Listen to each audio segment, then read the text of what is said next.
Welcome to Amazon Legends, where we have real stories about making it big on Amazon. Our guests are CEOs of large companies and entrepreneurs who became power sellers, also providers specializing in helping sellers, aggregators that acquire sellers, and former Amazonians will give us an insight from behind the scenes.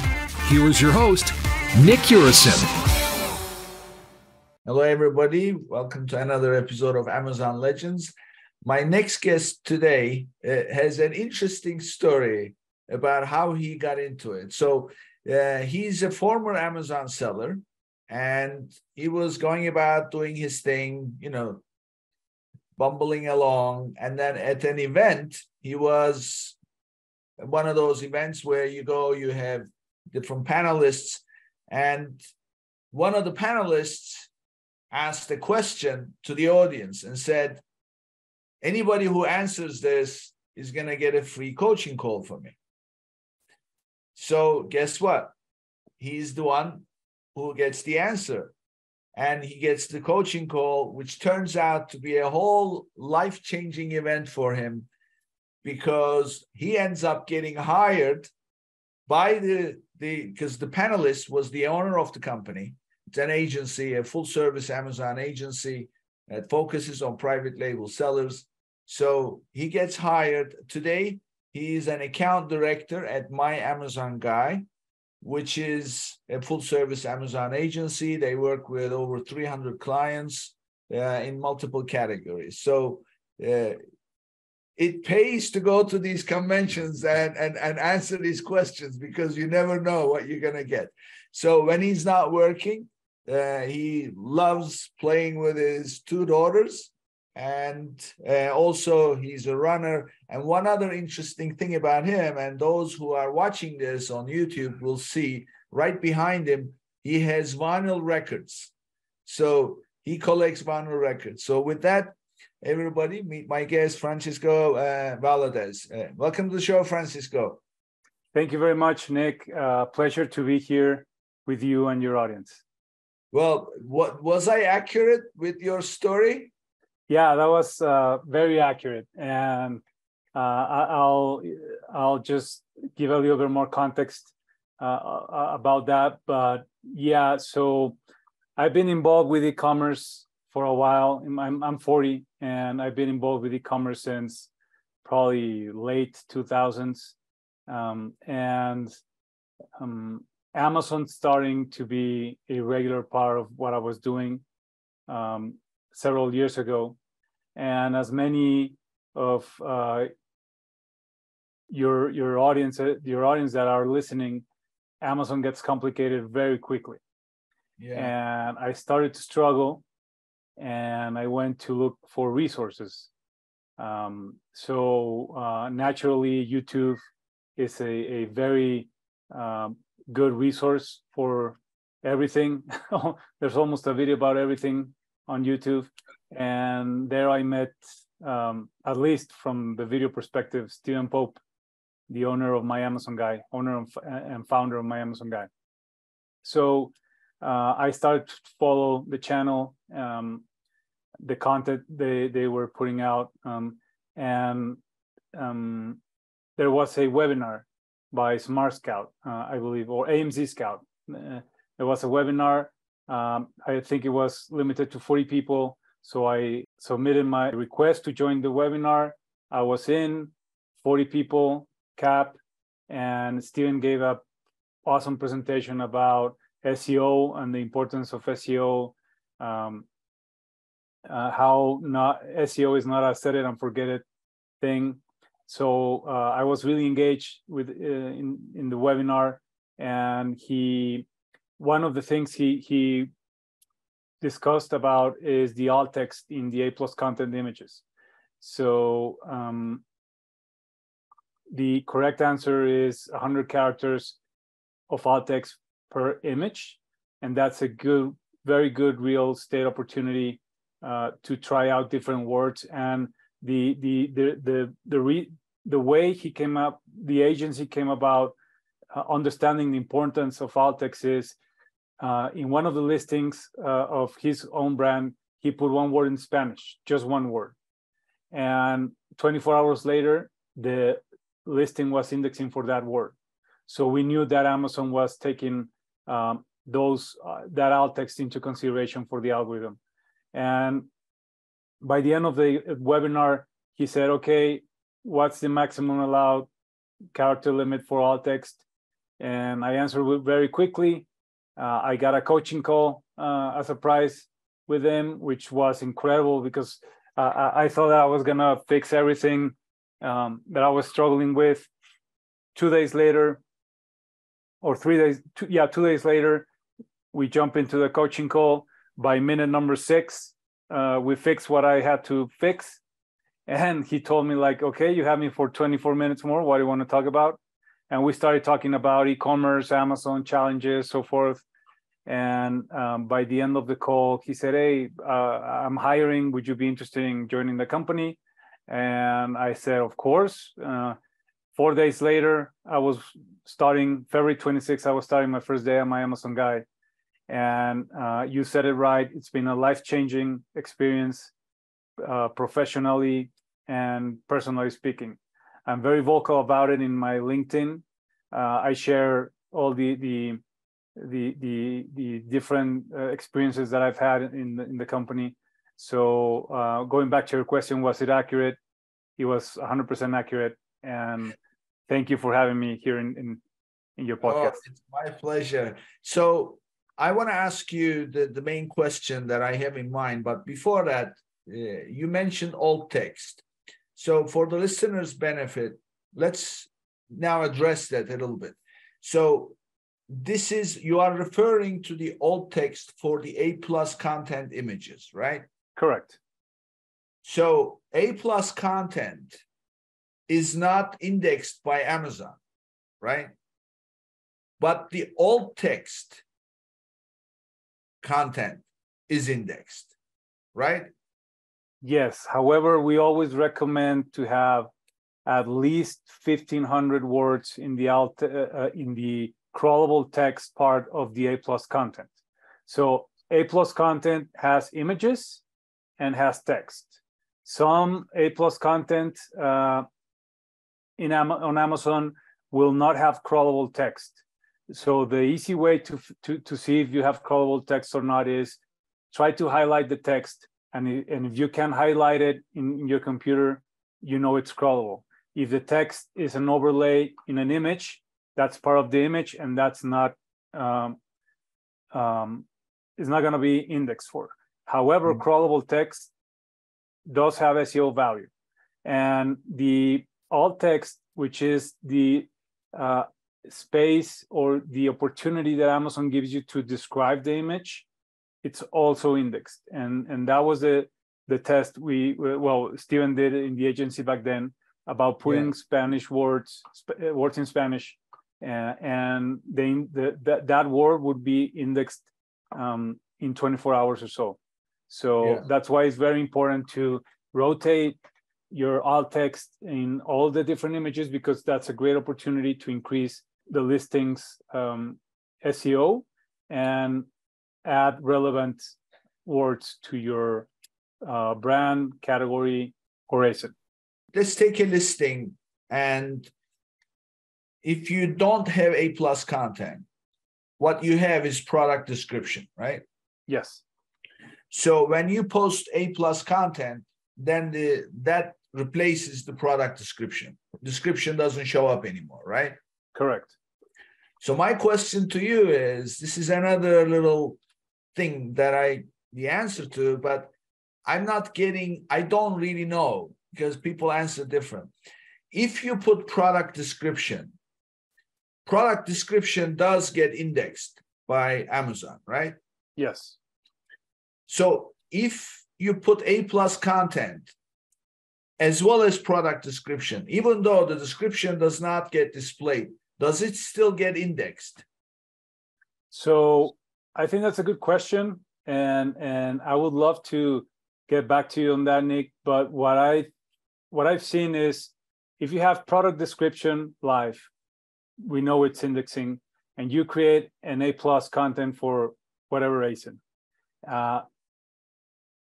There could be keyword or a search term that is not allowed in that crawlable text in the A+ content. So the A+ content can either get rejected and you have to go back and change that. So we know they're checking for that. Or also it can get approved and then the listing completely gets yanked because there was that compliance thing in the crawlable text. So my take is that both the product description and the crawlable text within the A+ are valuable SEO assets in a listing. Which one of those has greater importance on the SEO ranking ladder? That I need to get back to you. That's a good question.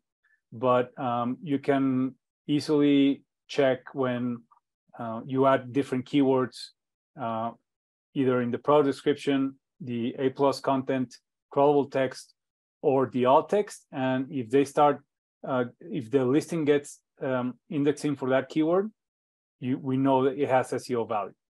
So, yeah, because this is always a question. The A+ content, now they have premium A+. Correct. So that's even become more complex. But I had one of the former Amazonians on the show. Her name is Danette May. For anybody listening, if you want to check her episode, Danette May. Danette she worked for Amazon for many years, and she helped write several policies. So I asked the question about A+ content to her. And my question was, what is the value of A+ content in terms of the search indexing for Amazon search? What she told me was the A+ content does not get indexed for keywords, but it does get indexed by Google. So she said, I would definitely recommend putting your A+ content because you will now be receiving external traffic because of it. But Amazon, it does not impact Amazon rank with keyword. However, she said two things. The alt text for the images, they do get indexed. She said one more thing. The widgets that Amazon has that you can make part of the A+ content, they get indexed. Apparently, those Amazon widgets get picked up. So there is a lot more to what people usually use A+ content for. And obviously, you got your life-changing experience because you got the answer right. But there is a lot more to this. And I would really be curious to find out what kind of an impact the premium A+ content is bringing. Yeah, so I'm going to push back a little bit there, Nick, and I'll tell you why. So what we found that it's indexed by Google is the meta description of the brand store. We know that for sure. So that's different. I can guarantee you that we've seen A+ content being indexed on Amazon. And just, I don't know that the lady you spoke to, but what I've seen from our experience of dealing with Amazon representatives and people that have either worked before on Amazon on that is that usually the policies change so quickly and are changed so frequently that what is working or what is valid today in a month could be different, and the results could be different. That's why we're always testing, we're always adapting, because we know how important experiments are. And that's one of the things we love to do, because that way we can keep up with Amazon and know exactly what's going to work. Yeah.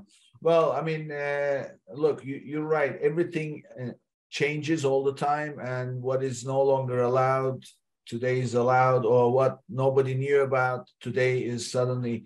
So my recording with her was probably at least 6 months ago, if not a little bit more, maybe. So possible, yeah. So you mentioned something else also very valuable. You said it's beneficial to have 1,500 words in your A plus content as text, right? At least, yeah, at least. Yeah. So I believe the cap is 2,000.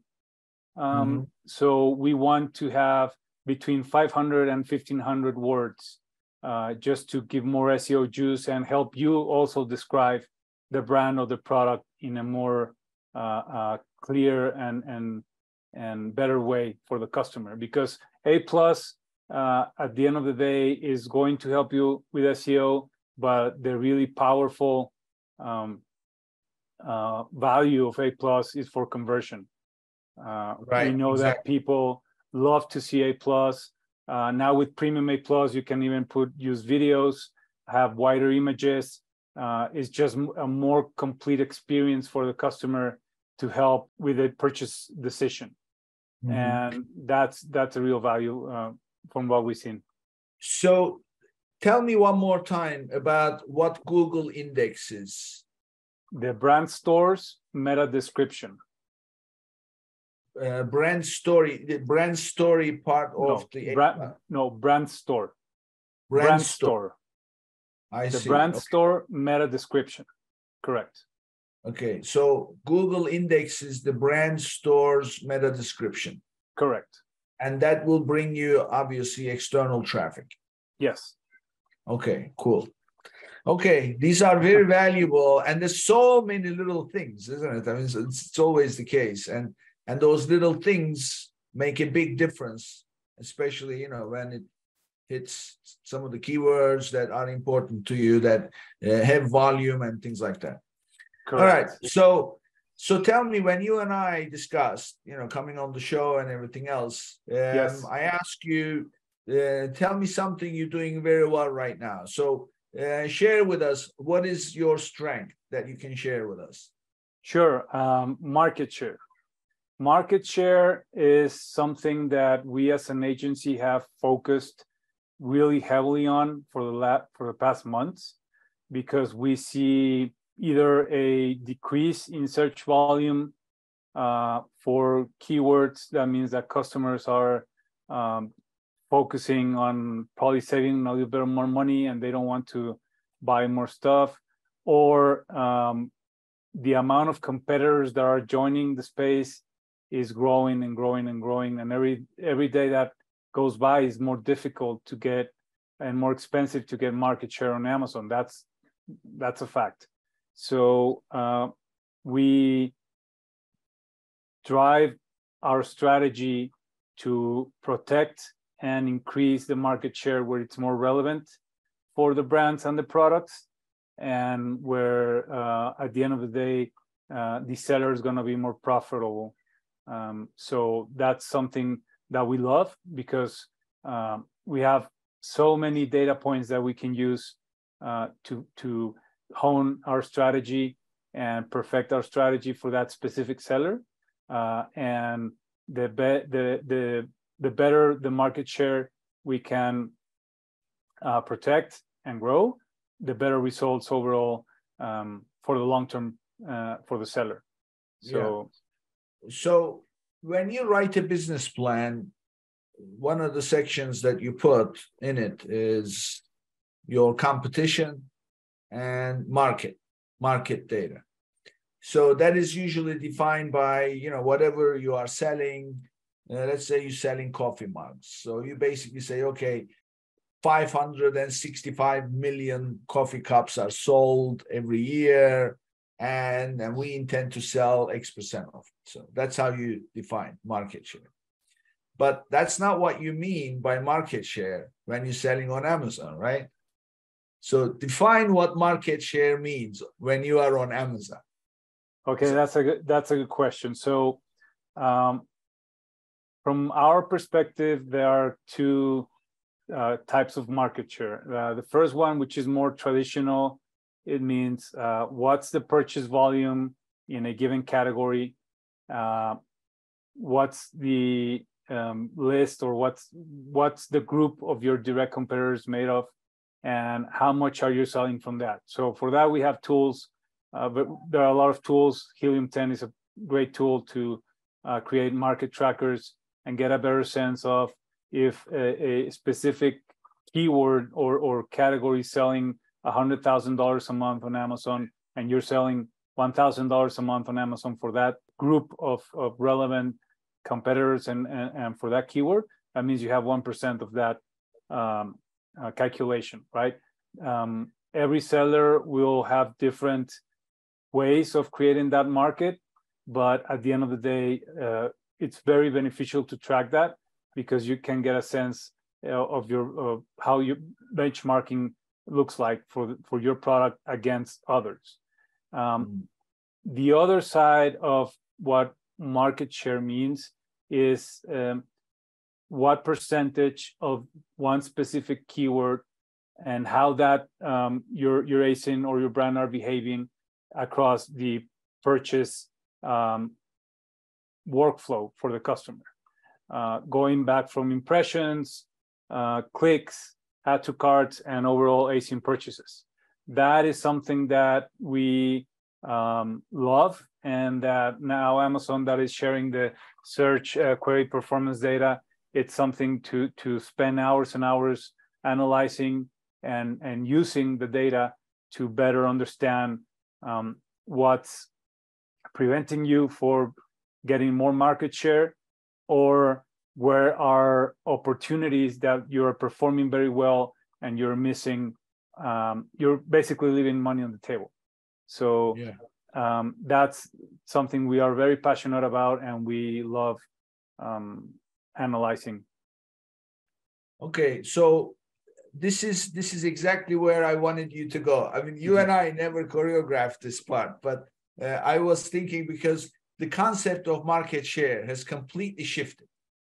So yeah, of course, it's one thing to have, okay, we are in the household supplies category and then we have 20% market share. Yeah, okay, but that can change overnight, especially with Amazon. So therefore, that definition of market share is, if you like, backward looking, and it's not really going to give you much. But what you settled on is exactly what I always advocate. I tell people, Amazon is not a marketplace of products. Amazon is a marketplace of keywords. So what you want to do is you want to identify a product that you can marry with a number of keywords and then retain your position on those keywords, and you will get orders.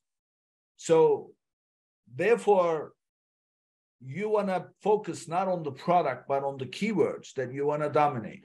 So, and ultimately, obviously, whatever you are shooting for, the share of it is the market share. So you ended up on the keywords. So what I want to do with you, and this actually is going to be extremely exciting for us to do and also for the listeners, is let's now dissect that search query performance, because this is available, again, for those who are not familiar with it.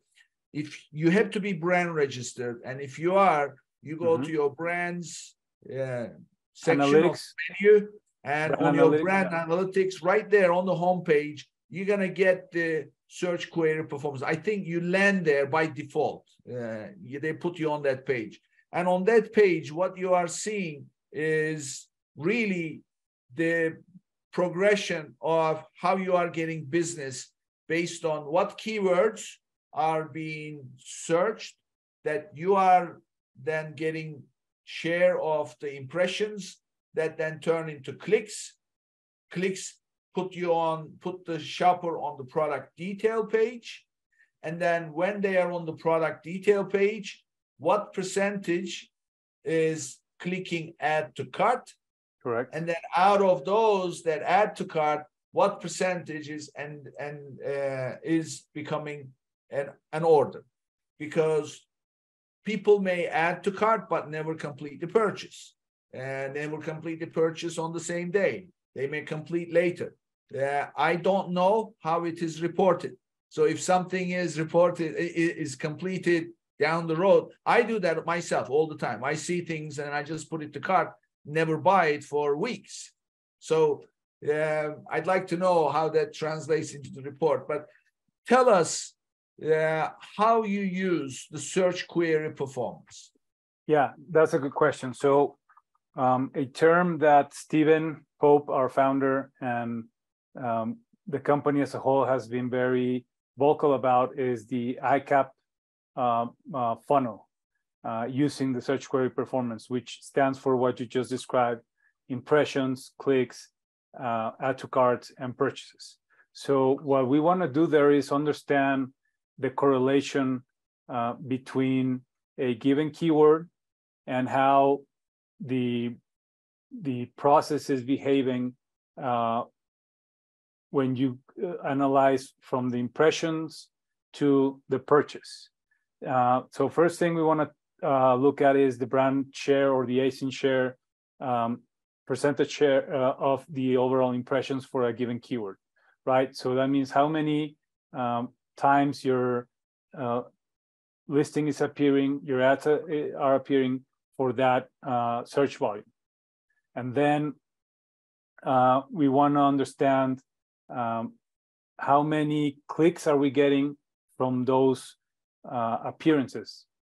After that, add to carts, and then purchases. So hold on, I wanna dissect this. Yes. Because what I want to do is I want to talk about what to do in order to make things better. So first step is impressions, right? So first of all, if you are seeing something on that page, that means you are already appearing for those keywords, right? That's why they are showing.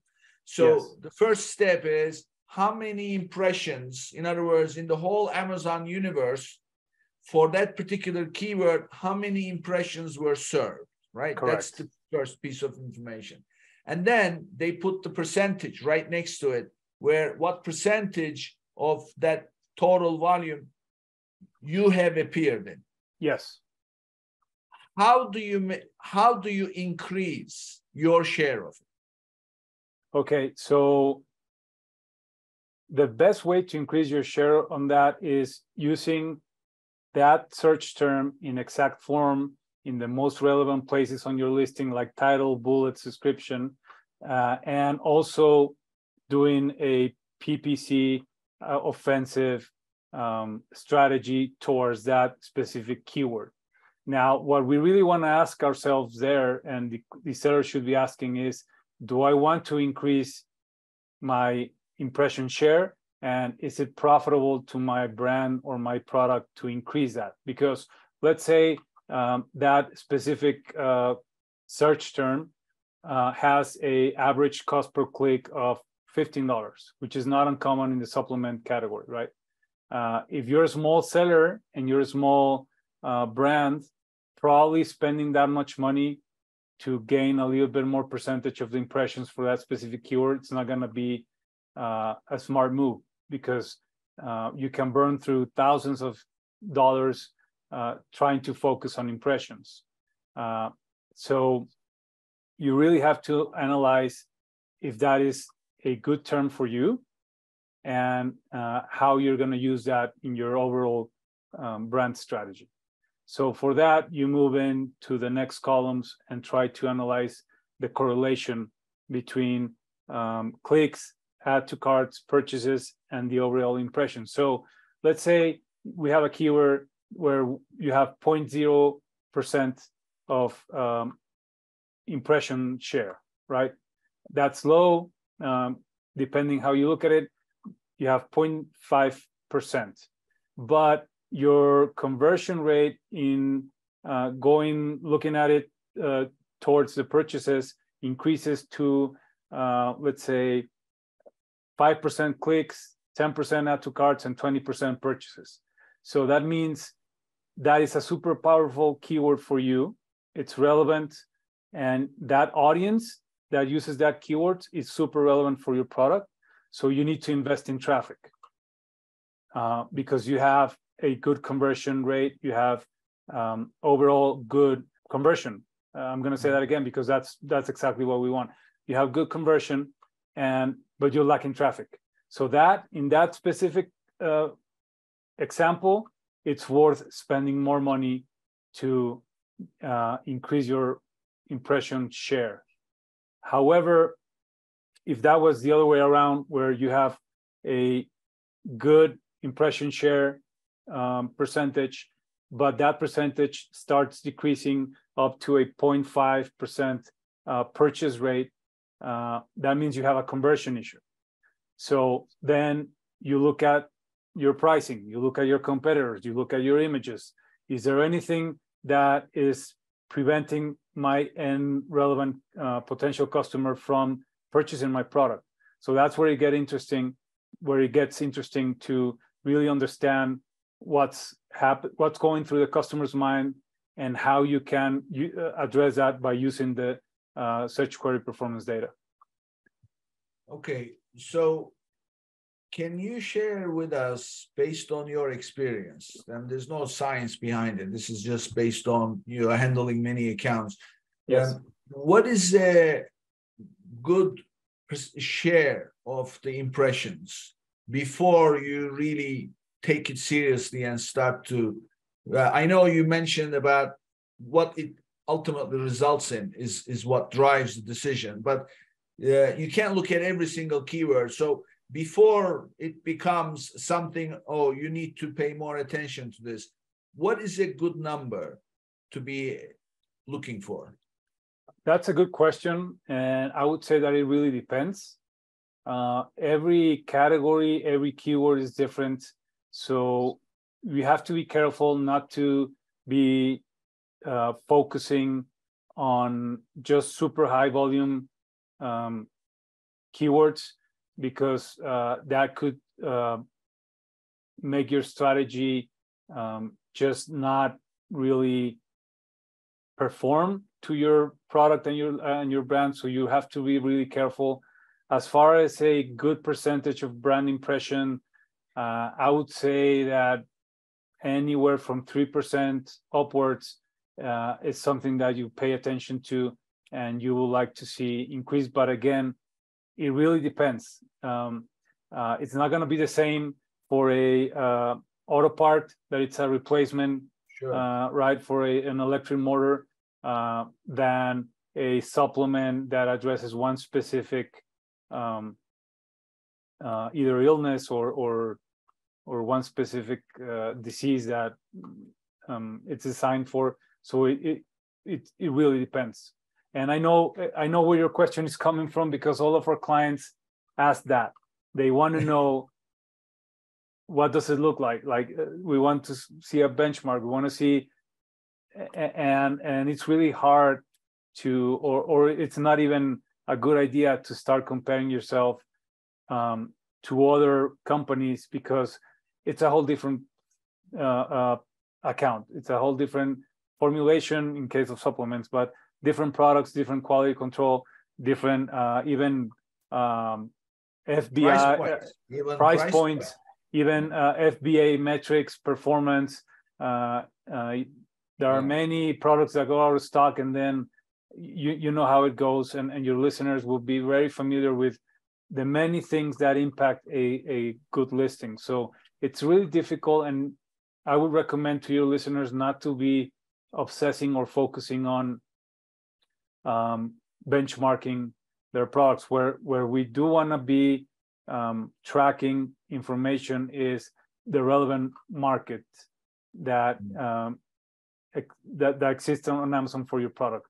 Like I mentioned, the market tracker with Helium 10 or any other tools that can track that, and the search query performance data. Yeah. So as far as the search query performance report, the impressions, they include both paid and organic, or just organic? Do you know what the numbers include? It's my understanding that they include both. Every citing of that keyword, every hit. Okay.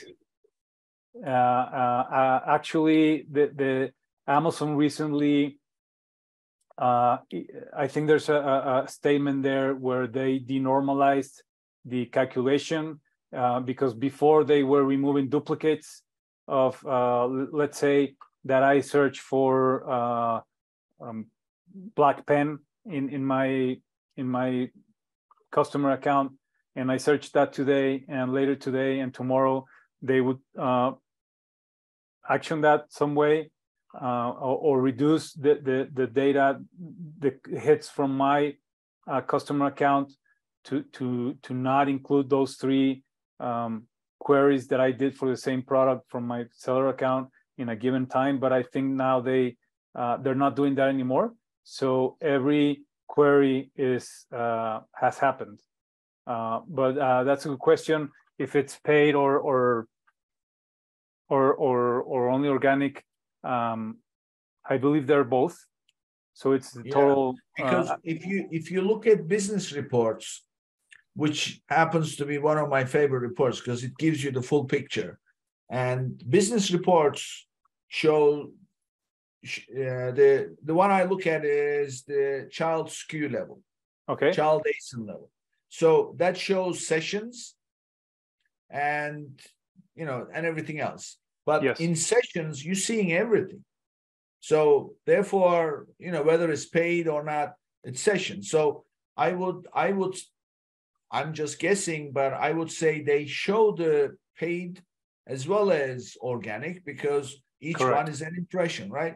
So then my question, the follow-up question to that is, sometimes on that same page, your paid sponsored listing appears, and then also you appear organically. So does that count as 2 impressions?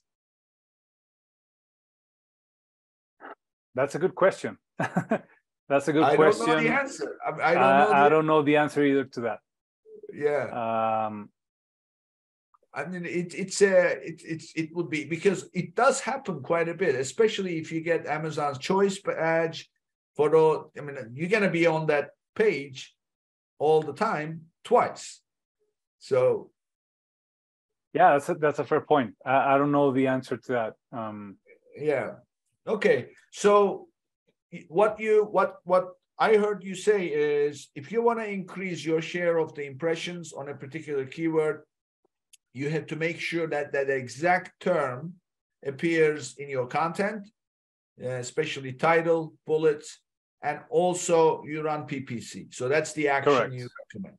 Great. Yeah. So now we move on to the product detail page. So because impression, wait a minute, we're not there yet. So you showed up more. The next one is the click-through rate, CTR. Correct. So how do you increase the click-through rate? So click-through rate, I would say that we need to focus on the relevancy of that keyword, not just taking into account the impressions, but the relevancy of the keyword to your product or your brand. So the higher the relevancy of your product to that keyword, the greater the click-through rate is going to be. If that's not working, then you have to look at your PDP. Are you priced competitively? Is your offer, I guess, is your offer up to par to the rest of the competitors? Because think about it, if you see an ad and you're not clicking on it, there is a reason why you're not clicking on it. It's either because you don't like, it's not what you're looking for, which is the relevancy part that I'm referring to. It's probably too highly priced to what you're looking for. Again, looking at the prices, or it's just a different presentation of that product that you're looking for. For instance, if you want a pack of 10 pens and you see a listing or a PDP that is advertising 1 pen, you're not going to click on it because it's not relevant to you. So that would be the strategy. What we would do is look at the relevancy of the keywords, which I think is the most important thing. Because if go ahead. Yeah, the relevancy by relevancy, you're talking about you looking at it and saying, okay, this is relevant or not. Or is there a score, relevancy score that you see somewhere? That's more using the data that the reports on the ads console put out, understanding where the breakdown is in terms of the CTR, where are you struggling to get better CTR? And a simple thing that everybody can do is just get that search term, paste it on Amazon search bar, see what's coming up as results, and understand if that is a place where you should be advertising your product. And if the answer is yes, then what are you not doing that your competitors are doing, or where you need to change or adapt your listing to be more appealing to the customers. Okay. So what we're talking about is somebody searched for a specific term and a bunch of listings came up.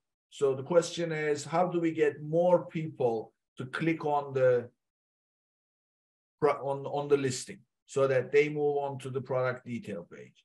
So correct. That's the CTR we're talking about. So and what you are suggesting is look at the search term in the search query performance report and decide whether or not you are relevant to that search term.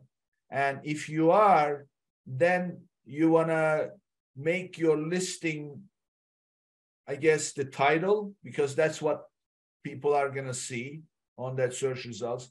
Make your title more relevant to that particular search term so that when people read it, they can say, okay, I want to see more about this. How about the image? That is a very good one as well. Main image. Main image is the most powerful creative asset on Amazon, as far as we can tell. It's the main driver to click or purchase, get interest from the customers. So you're right, main image is something to consider. And again, that's why it's important to look at what the search results are for that specific search term or keyword on Amazon, and understanding your competitors might be using the product's packaging in the background, right? Which is now more common. And if you have a nice packaging, it's probably going to get more clicks. And if you're not doing that and you have a simple plain white background, which is supposedly the norm, but your competitors are using their packaging, you need to think about it and start testing.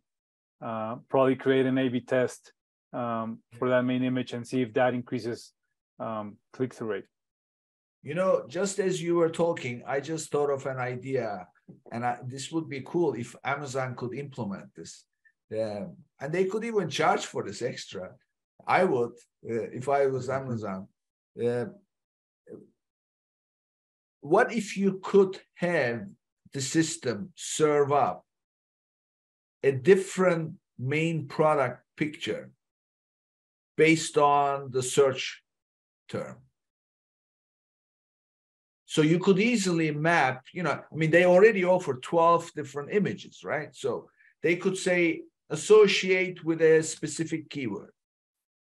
It's no big deal, can be done. So whenever somebody searches, I mean, you get to have X number, and then those would be your alternative main product pictures. And then when somebody searches, I mean, what do they want? They want best customer experience, right? What is better than showing the kind of picture that is directly relevant to a particular search term, right?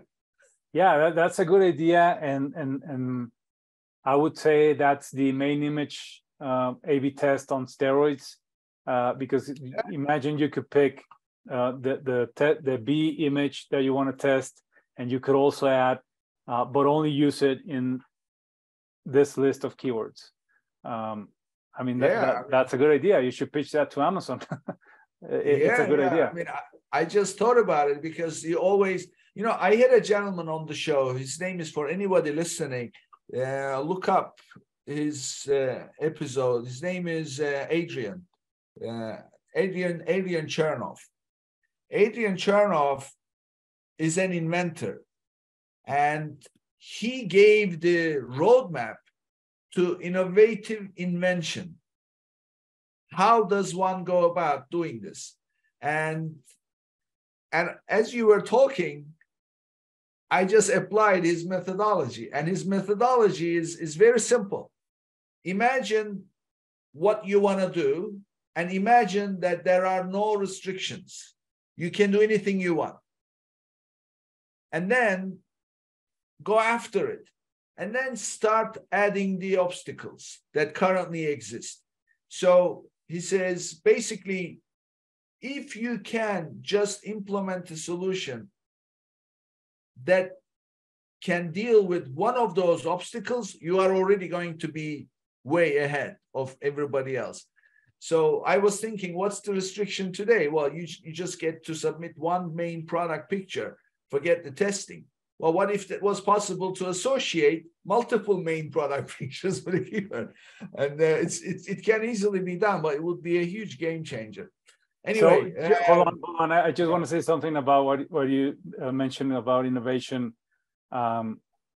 So my Amazon guy is a company that has grown exponentially before I joined and since I've joined. So I've been witness of incredible growth in terms of number of accounts, number of employees, the growth of the accounts themselves.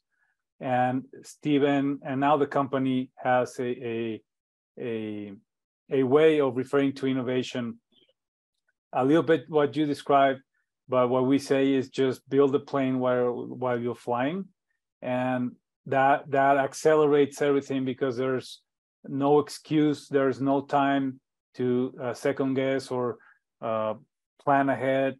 You just come up with ideas and execute. And sometimes the execution is going to be your roadmap to the strategy later on.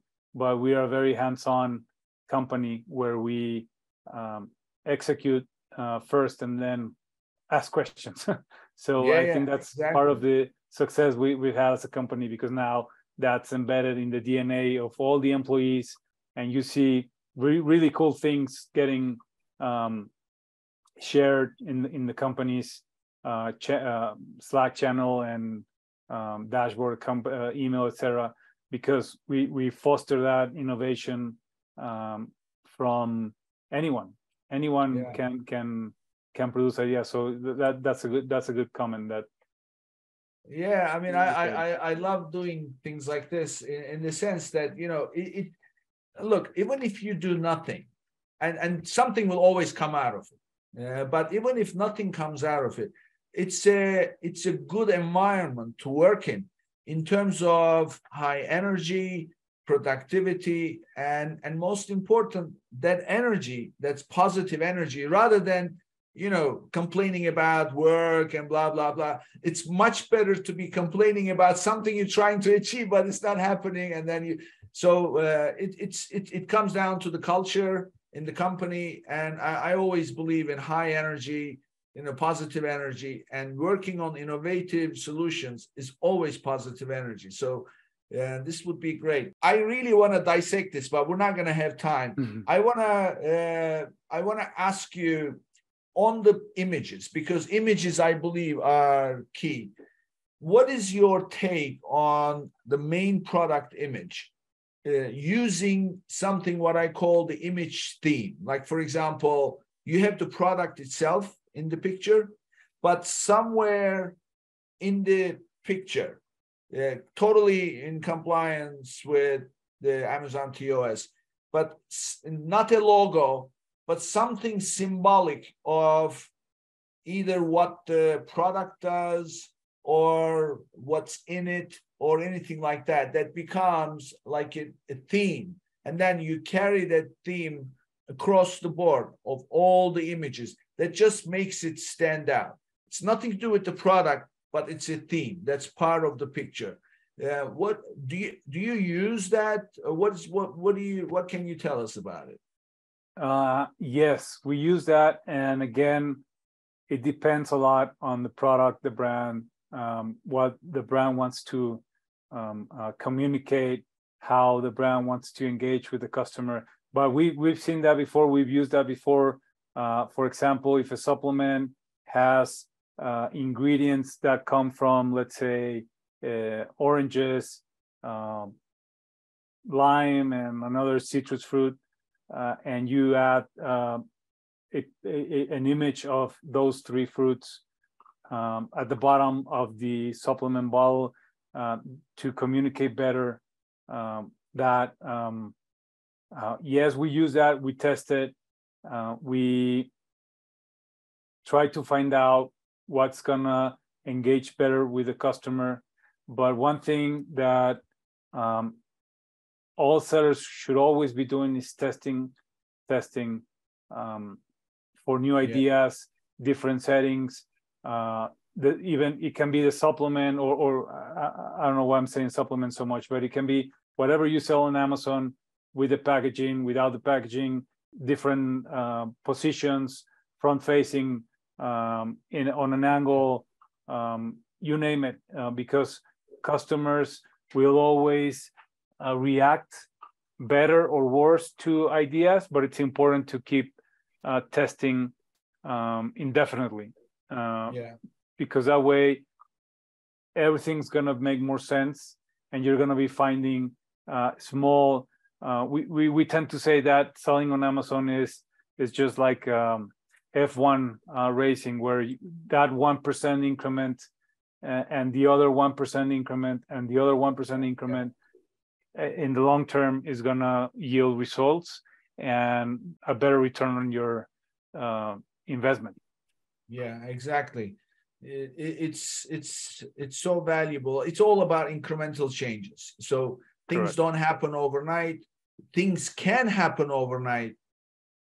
Something happens and it hits you. Anybody who listens to the show and who listened to episode 101 will hear my story.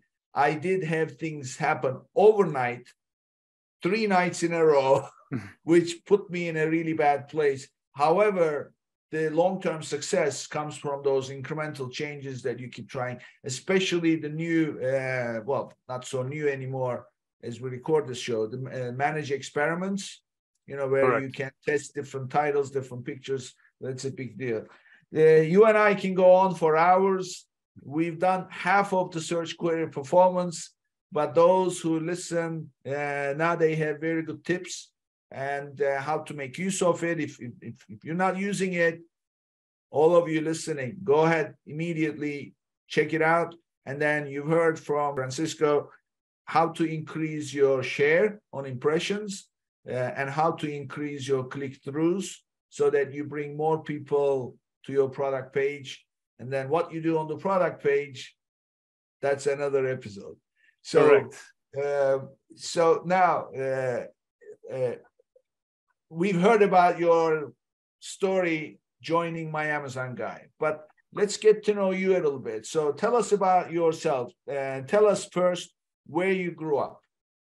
Sure. I grew up in a city called San Luis Potosí in Mexico. It's the geographical center of the country. We are about 7 hours away from the Texas border, just as an added fact for perspective.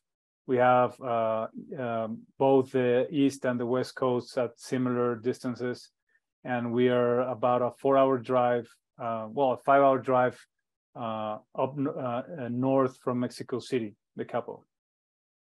So you went to school there? Yes, I went to school here. And tell us about your experiences growing up, because clearly you were a seller yourself, so which means you were an entrepreneur. You decided to start a business. So connect the dots from us, from your childhood to becoming an entrepreneur. What was the course? Sure. Yeah, so my dad is a endocrinologist, and he got his PhD from the University of Iowa in 1985. from 1985 to 1987. So that was my first experience in the U.S. We lived there for a little more than 2 years. And then we came back. My dad started his own practice here. And I've always been eager to test out things, do things. I've been always, I think I've always have had high drive to start things and basically be an entrepreneur since I was young. So I started a few companies about 15 years ago, right after I finished college. I worked for a few companies before, but then I started my own companies. Some of them were successful. Some of them were not successful. So many lessons learned there. And then, like I said, I am involved with a shoe company here in Mexico that we designed and created for e-commerce. And I think we were ahead of time here in the country. So Amazon started their Mexican incursion here around 2014, 2015. So that caught my eye. And then, like I say, I just fell down the rabbit hole, and one thing led to another. But in reality, right when COVID hit, that's when I really started eating, breathing, sleeping, dreaming about Amazon.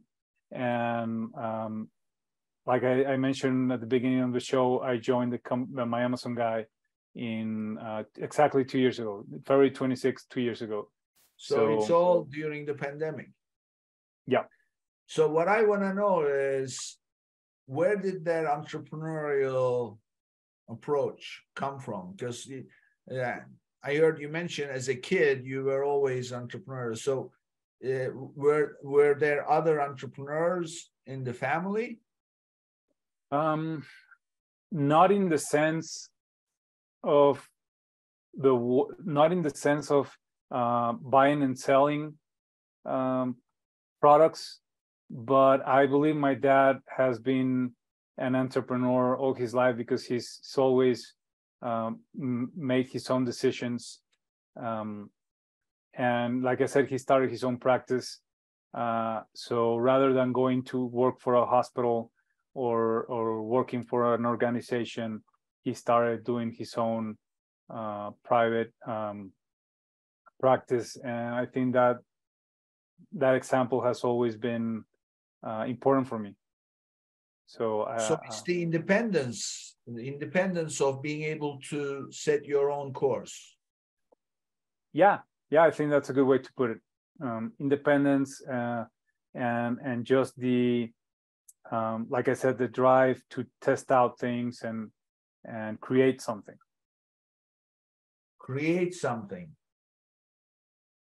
So, but that's different than wanting to be independent. So do you have anybody else in the family who is into creating things? No, I have 3 brothers. I'm the oldest one. All of them are very successful. They work for big, important companies. But I think I've been always the odd part of the family, trying to test out things on my own and be the entrepreneur. So that creative. So how did your parents take that, you being creative, different than your brothers? Did they encourage or neutral or against, or how did that work? No, always supportive, 100% supportive of everything that myself and my brothers want to focus on. They've always been very adamant on us trying to figure out what we want to do and listening to that, and of course making sure we have an education and that sure. we we have some resources, but always trying to figure out what we want to do, and they've always been supportive.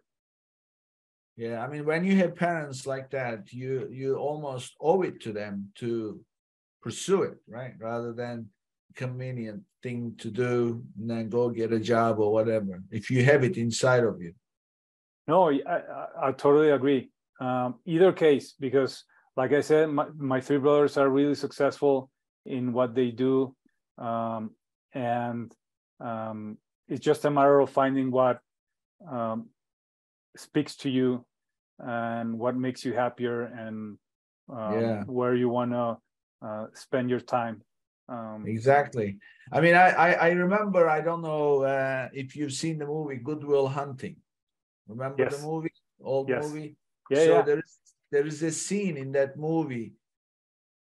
So he's brilliant. He's solving all these things.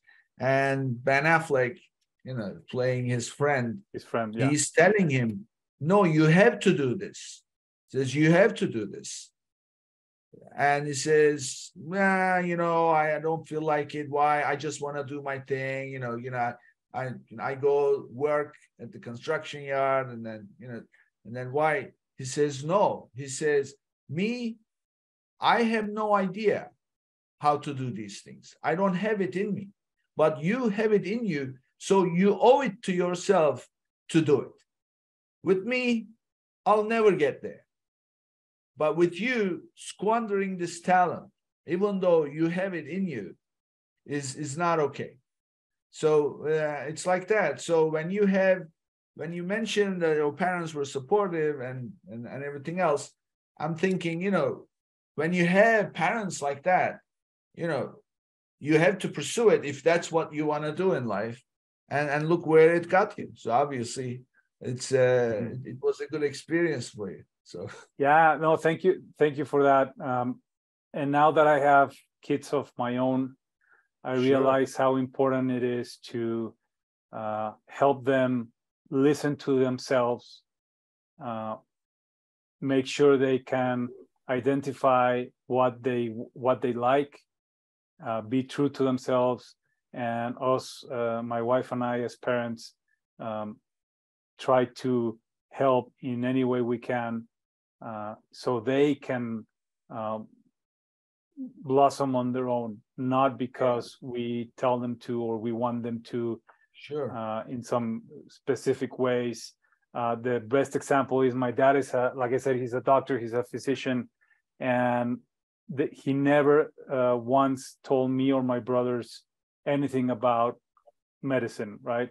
Because then there are many parents that want their kids to follow their steps in terms of profession or any kind of decisions, and we never heard that.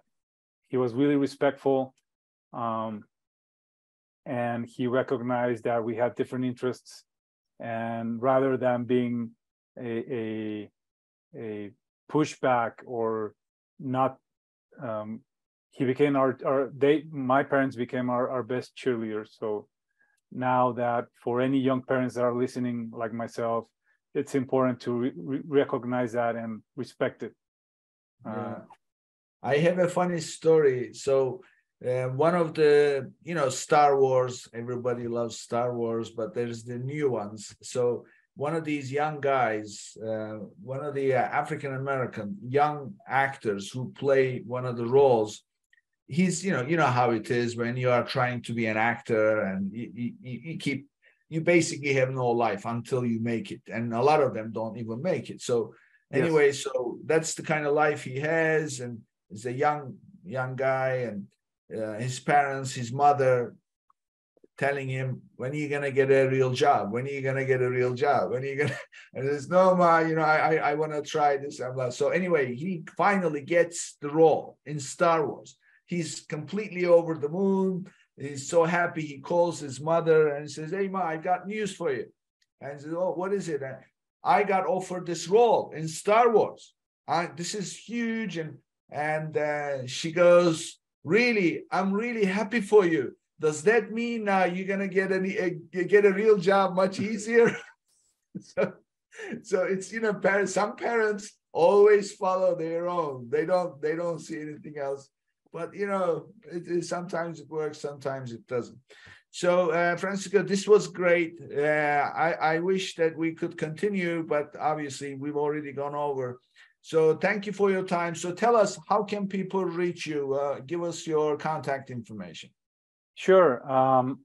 First of all, thank you for having me. I really enjoyed this, Nick, and I'm really looking forward to our part 2 conversation, because there are many things we could expand on and discuss that will help your listeners. Anybody can reach me at francisco@myamazonguy.com. That's my email. I think I'm semi-active in LinkedIn. I try to post every 2 or 3 days with tips regarding Amazon, new findings that we discover. And also I like to share, like I said, I like to share experiences. I share what I read, I share what I learn. So you can find me on LinkedIn. Just type Francisco Valadez, and you'll find me right away. Great. That's probably the best way to reach. Great. So I encourage everybody. This is one. We met before, and then today we spent some time, and he's very passionate, and when he says something, you better listen, because he knows what he's talking about. So with that, thank you for being here, Francisco. Thank you. Thank you for inviting me, Nick. It was a pleasure. And same here. And this brings us to the end of another episode, and I'll see you on the next one. If you enjoyed today's episode, be sure to subscribe, rate, and review the episode, and share it with someone you think would benefit from it too.